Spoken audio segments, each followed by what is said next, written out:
새해 정초 때면 우리의 삶에서 가장 많이 언급되는 말이 있습니다. 복이라는 말입니다. 새해 복 많이 받으십시오. 가장 대표적인 인사말이지요. 복이라는 말의 사전적인 의미는 삶에서 누리는 큰 행운과 오붓한 행복이라는 뜻입니다. 이처럼 복이 운수나 행운과 연관되어서 설명되고 있다는 것은 복이란 우리 인간의 노력이나 의지를 초월한 소위 천운에 의해서 주어지는 것으로 이해되고 있다는 것을 알 수 있습니다. 그래서 식당 같은 곳에 가면 복이라는 한자를 어떻게 붙여놓습니까?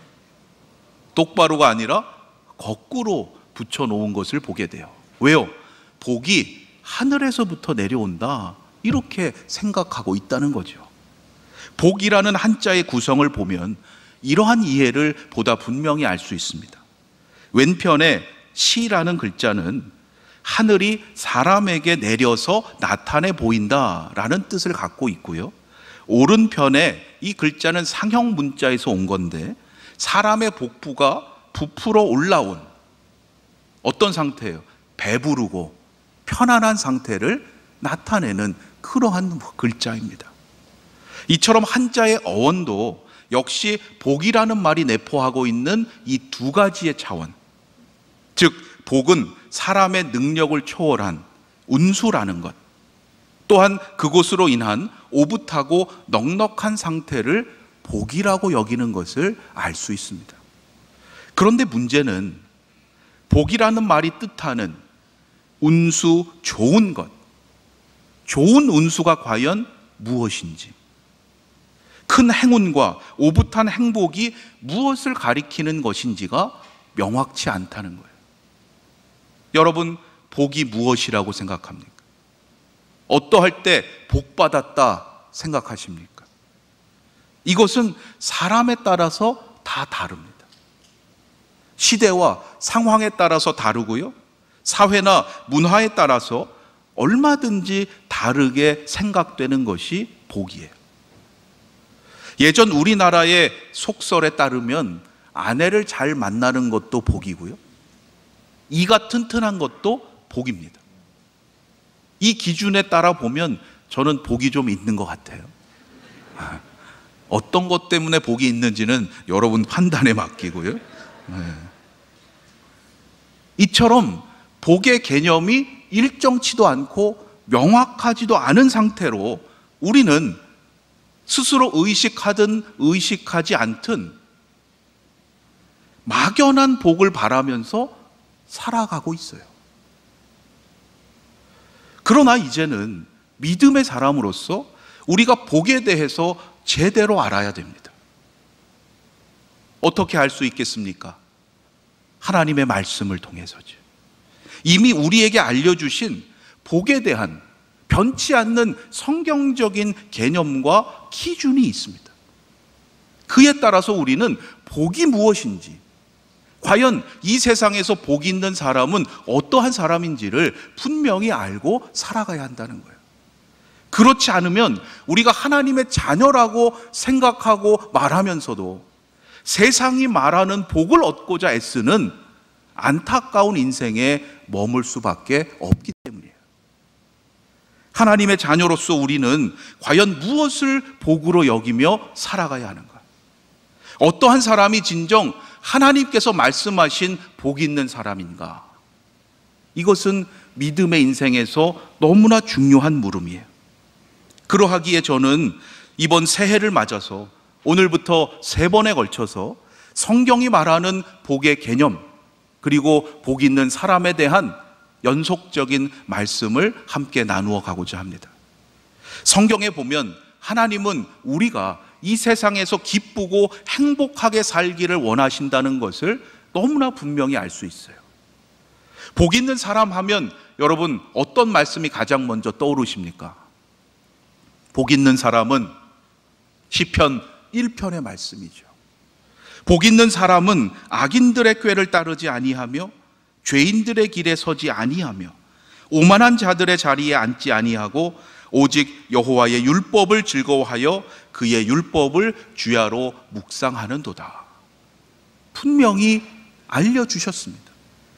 성경 전체에서 가장 많은 분량을 차지하고 있는 책, 이 시편의 말씀이 바로 복 있는 사람을 주제로 시작하고 있다는 것은 우리를 향하신 하나님의 이 마음을 분명히 나타내는 중요한 의미가 있는 겁니다. 구약만이 아닙니다. 오히려 신약의 말씀을 읽게 되면 구약만큼이나 신약에도 복 있는 사람에 대한 말씀이 참 많이 들어있다는 것을 발견하게 됩니다. 구약에서는 시편이 복 있는 사람을 주제로 하는 대표적인 책이라고 한다면 신약에서는 어떤 책이 대표적일까요? 한번 생각해 보신 적이 있습니까? 신약에서 복 있는 사람에 대한 대표적인 책이 무엇일까? 눈치가 빠르신 분은 이미 답을 아실 거예요. 바로 오늘의 본문이 들어있는 무슨 책이에요? 누가복음이에요. 시편 1편에 대비되는 신약의 말씀이 누가복음 11장에 이렇게 기록되어 있습니다. 예수께서 이르시되 오히려 하나님의 말씀을 듣고 지키는 자가 복이 있느니라. 어떻습니까? 누가복음에 이런 말씀이 있었나?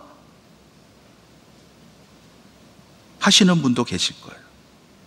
예수님께서 복에 대해서 이렇게 직접적으로 말씀하시게 된 계기가 있습니다.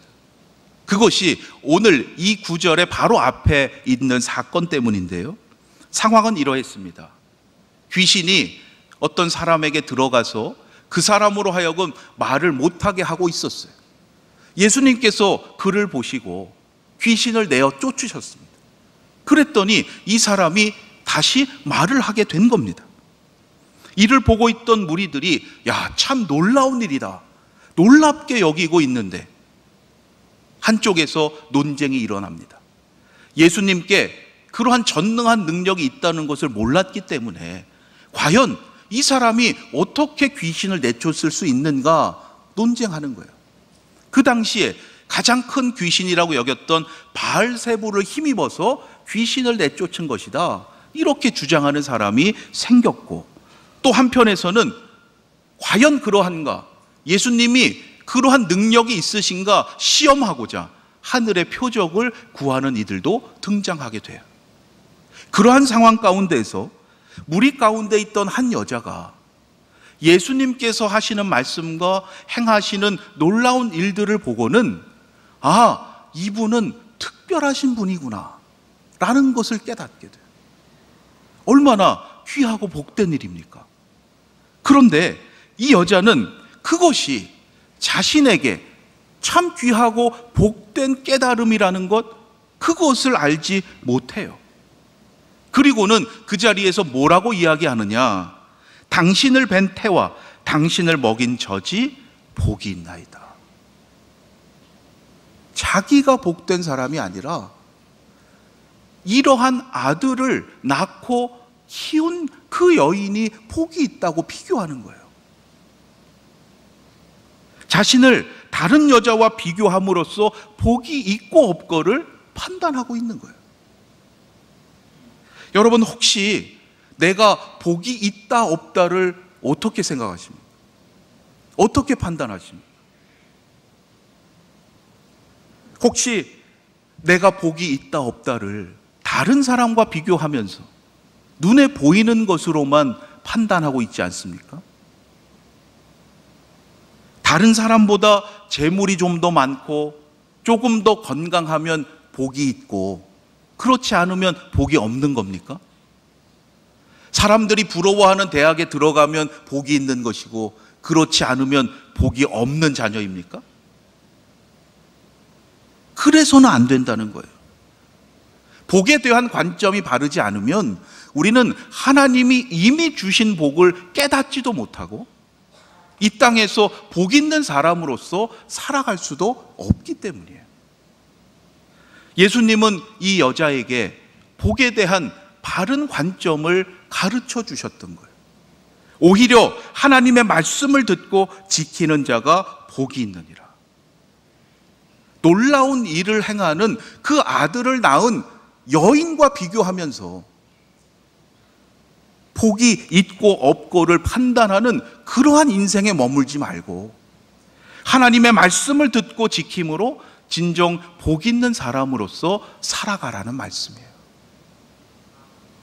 예수님의 이 말씀은 복음서 가운데 오직 누가복음에만 들어 있습니다. 또한 앞으로 살펴보게 될 누가복음에만 들어있는 복 있는 사람에 대한 그 말씀들을 관통하면서 이것을 하나의 주제로 묶어주는 아주 중요한 말씀이에요. 오늘의 본문을 포함해서 모두 3번에 걸쳐서 나누게 될 복 있는 사람이라는 이 공통된 제목의 말씀들 모두 다 누가복음에만 들어있어요. 다른 복음서들에는 전혀 나오지 않습니다. 따라서 복음서의 저자들 가운데 예수님의 사역과 말씀을 전하고 기록하는 데 있어서 복에 대한 관심이 제일 많았던 저자는 누가였다는 것을 알 수 있습니다. 그런데 여러분 좀 궁금하지 않으십니까? 여러 복음서 저자들이 있는데 왜 유독 누가가 이 복에 대한 관심을 많이 가졌을까? 왜 그랬을까? 누가는 다른 복음서 저자들보다 사회적인 약자에 대한 관심이 많았던 사람이에요. 가난한 사람들, 과부와 고아들, 당시에 차별받던 여인들에 대한 관심을 가지고 이 복음서를 기록했던 저자였어요. 그래서 그들을 위한 예수님의 사역과 말씀에 보다 집중해서 전하다 보니까 그들이 이 땅에서 믿지 않는 이들처럼 세속적인 복을 구하고 원하는 인생에 그치지 말고 그들에게 주시는 진정한 하나님의 복을 깨닫고 이 땅에서 복 있는 사람으로 살아가기를 소원했던 거예요. 이러한 누가의 기대가 담겨 있는 첫 번째 본문이 바로 오늘의 말씀입니다. 이 말씀 앞에 보면 예수님께서 앞서 처음 12제자와 별도로 70인을 세우셔서 둘씩 짝지어 각 동네와 지역으로 보내십니다. 70인에 구성된 전도대를 파송하셨던 거죠. 어린 양을 이리 가운데로 보내시는 그러한 심정으로 너희들 가서 이러한 상황에서는 이렇게 해라, 이때는 이렇게 해야 된다, 하나하나 자세하게 다 가르쳐 주시고 보내셨어요. 마침내 이들이 열심히 전도하고 돌아왔습니다. 참 감사하게도 실망하고 낙심하지 않고 너무나 기쁘고 들뜬 마음으로 돌아와서 예수님께 이렇게 보고하는 거예요. 70인이 기뻐하며 돌아와 이르되 주여, 주의 이름이면 귀신들도 우리에게 항복하더이다. 얼마나 놀랍고 귀한 일이에요. 가르침 받은 대로 전도하러 가서 예수님의 이름으로 선포하니까 실제로 귀신들이 그 앞에 항복하는 모습을 이들은 처음으로 경험하게 된 거예요. 얼마나 놀랍고 귀한 일이에요. 여러분, 이 놀랍고 귀한 일이 앞으로 우리 아현교회에도 있게 하실 줄로 믿습니다. 다음 주일 3부 예배 시에 우리가 애옥의 전도대 발대식을 가질 계획인데요, 여러분 기도하며 동참하실 수 있기를 바랍니다. 지난 주일에 조금 말씀드린 대로 목회자 전도대, 장로 전도대, 남선교회 전도대, 여선교회 전도대, 청장년 전도대, 젊은이 전도대, 교회학교 전도대, 그리고 아가페 전도대까지 우리 아현의 성도라면 모두가 전도대원으로 들어가게 돼요. 한두 사람이 열심히 하는 일이 아닙니다. 일주일에 1시간 이내로 올해에 각 기관에 대표 되시는 임원들이 계획을 해서 회원들과 함께 감당해 가시는 거예요. 여러분, 우리도 예수님의 이름으로 이처럼 나가서 복음을 전하고 귀신에게 명령할 때 반드시 이러한 일이 있게 될 줄로 믿습니다. 전도는 단순히 한 사람을 우리 교회로 데려오고자 하는 일이 아닙니다. 그러한 차원이 아니에요. 예수님의 이름으로 이 세상에 하늘이 주시는 그 권능을 선포하는 거예요. 거룩하신 하나님의 다스리심을 이 세상에 증거하는 것이 바로 전도입니다. 그래서 예수님이 뭐라고 약속하셨습니까? 전도자가 뱀과 전갈을 밟아도 상하지 않게 할 것이다. 원수의 모든 능력을 제어할 수 있는 권능도 전도자에게 주시겠다고 하신 거예요. 이 놀라운 권능을 받고 담대히 복음을 선포하는 우리 아연의 성도님들이 되시기를 바랍니다. 하나님의 권능을 체험하기 원하시는 분은 여러분 전도하시면 돼요. 전도대원으로서 우리가 세상을 향해서 예수님의 이름으로 이 복음을 전할 때 가는 곳마다 귀신이 항복하는 이러한 모습을 보게 된다면 여러분 얼마나 기쁘고 감격스럽겠어요. 여러분 한번 상상해 보시기 바라요. 그러한 일들이 앞으로 우리 가운데도 있게 하실 거예요. 생각만 해도 여러분 너무나 기쁘지 않겠어요? 권사님, 힘드신데 다음 주는 한번 좀 쉬세요. 그렇게 말씀드려도 꼭 나오실 거예요, 아마. 이보다 더 기쁜 일이 어디 있습니까? 70인의 전도대원들이 바로 그러했던 거예요. 그런데 예수님은 너무나 매정하게 느껴질 정도로 그들에게 이렇게 말씀하셨어요. 그러나 귀신들이 너희에게 항복하는 것으로 기뻐하지 말고 너희 이름이 하늘에 기록된 것으로 기뻐하라. 분위기 참 좋았는데 축제의 그 분위기에 찬물을 끼얹는 듯한 그러한 말씀을 하시는 거예요. 야, 너희들 참 수고했다. 그 보고 들으니까 나도 참 기쁘다. 이렇게 말씀해 주시면 얼마나 더 힘이 되겠습니까? 여러분, 예수님께서 그것을 왜 모르셨겠어요? 그러함에도 우리가 무엇을 진정으로 기뻐해야 하는지, 무엇이 우리에게 진정 복인지를 깨닫는 것이 너무나 중요하기 때문에 예수님은 그 말씀을 지체하지 않으시고 그 상황 속에서도 먼저 그들에게 가르치셨던 거예요. 하나님은 우리가 이 세상에서 행복하게 살기를 원하신다고 했는데요, 우리가 하루하루를 그저 바쁘게 살아가다 보면 하나님의 자녀로서 누리게 하신 이 삶의 낙을 잃어버리게 됩니다. 여러분 혹시 요즘 내 삶에 낙이 없어, 그러한 생각 갖고 계신 분 계십니까? 내가 나이가 들어가다 보니까 인생에 낙이 점점 없는 것 같아. 근데 여러분 그렇지 않아요. 만일 지금 내 삶에 낙이 없다고 생각된다면 한번 잘 생각해 보시기 바랍니다. 왜 그렇겠습니까? 왜 그런가? 삶의 기쁨을 세상에서 찾으려 하기 때문이에요. 예수님은 우리 인생에서 정말 기뻐해야 할 것을 분명히 알려주셨습니다. 내 이름이 하늘에 기록된 것이,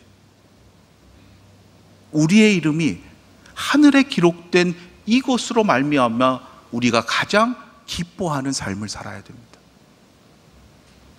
예수님 믿고 우리는 아무 공로 없지만, 받을 자격 없지만 예수님의 그 십자가 대속의 은혜로 구원받은 것을 가장 기뻐할 줄 알아야 한다는 거예요.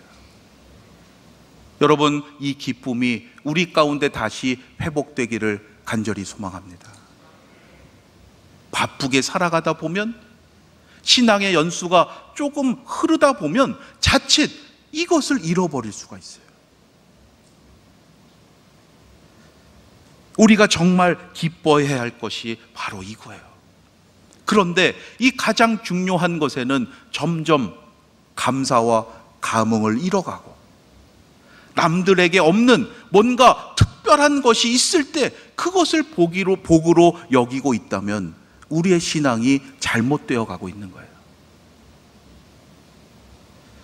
예수님의 이 말씀을 통해서 우리가 살아가고 있는 일상의 평범한 삶이 여러분 가장 큰 복임을 다시금 깨닫게 되시기를 바랍니다.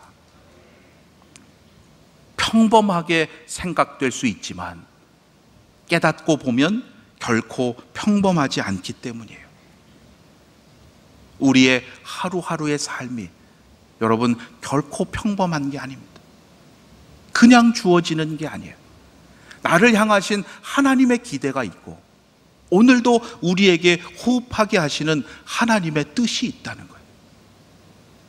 이미 구원받은 자로서 우리의 이름이 하늘에 기록되어 있다는 것, 여러분 이 사실에 정말 감사하며 주님께 충성하는 이번 새해가 되시기를 주님의 이름으로 축원합니다. 앞서 예수님의 어머니를 부러워했던 한 여자는 이것을 깨닫지 못했어요. 단지 눈에 보이는 것만을 가지고 복이 있다 없다를 판단하는 데 머물러 있었던 거예요. 귀신을 쫓아내고 적대자들의 비판을 지혜롭게 대처하는 예수님의 그 모습을 보고, 아, 저런 아들 둔 여인은 참 좋겠다, 그렇게 생각했던 거예요. 그것을 깨닫게 하신 하나님의 은혜에 감사하고 그것이 큰 복이라는 것을 미처 알지 못하는 거예요. 여러분, 우리도 복에 대해서 이러한 기준을 갖고 있지 않습니까? 특별히 자녀들에게 복 있는 사람이 되기를 원하면서 그 자녀를 통해서 뭔가 멋지게 자랑할 그러한 것을 이루어내기를, 그것을 복이라고 생각하고 있지 않습니까? 복에 대한 성경적인 기준을 우리가 확실히 알고 살아가야 합니다. 하나님의 말씀을 듣고 지키는 것, 이것이 복이에요. 새해 들어 새벽 기도회 시간에 신명기의 말씀을 나누어 가고 있는데요, 참 놀랍게도 바로 어제 나눈 신명기 5장의 마지막 말씀이 마치 오늘의 이 설교를 예고해 주신 것 같은 말씀이었어요. 너희 하나님 여호와께서 너희에게 명령하신 모든 도를 행하라. 그리하면 너희가 살 것이요 복이 너희에게 있을 것이며 너희가 차지한 땅에서 너희의 날이 길리라. 오늘 우리에게 주시는 하나님의 음성인 줄로 믿습니다. 복이 있는 사람이 누구입니까? 다른 사람에게 자랑할 것이 많은 사람이 아니에요. 하나님의 말씀을 듣고 순종함으로 하나님께서 나에게 원하시는 것을 이루어 드리는 사람입니다. 바로 그것을 위해서 오늘 저와 여러분을 이 자리로 부르신 줄로 믿습니다. 그래서 우리는 너무나 복 있는 사람들이에요. 우리는 예수님의 이 가르침을 일컬어서 복음이라고 부릅니다. 예수님의 이 가르침이 복음이에요. 그 가르침이 바로 우리를 위해서 주신 복된 소식, 기쁨의 소식이라고 믿기 때문입니다. 여러분, 그 믿음대로 행하는 자가 되시기를 바랍니다. 주님의 말씀에 따라 살아가는 것이 우리 인생에서 다른 무엇과도 비할 수 없는 진정하고 가장 큰 기쁨이 되어야 합니다.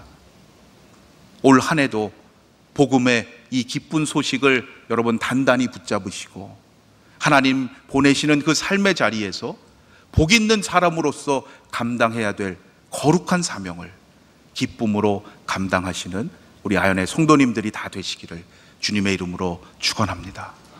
기도드리겠습니다. 하나님, 오늘도 생명의 말씀을 통해서 저희들이 복 있는 사람임을 다시금 깨닫게 하시니 감사합니다.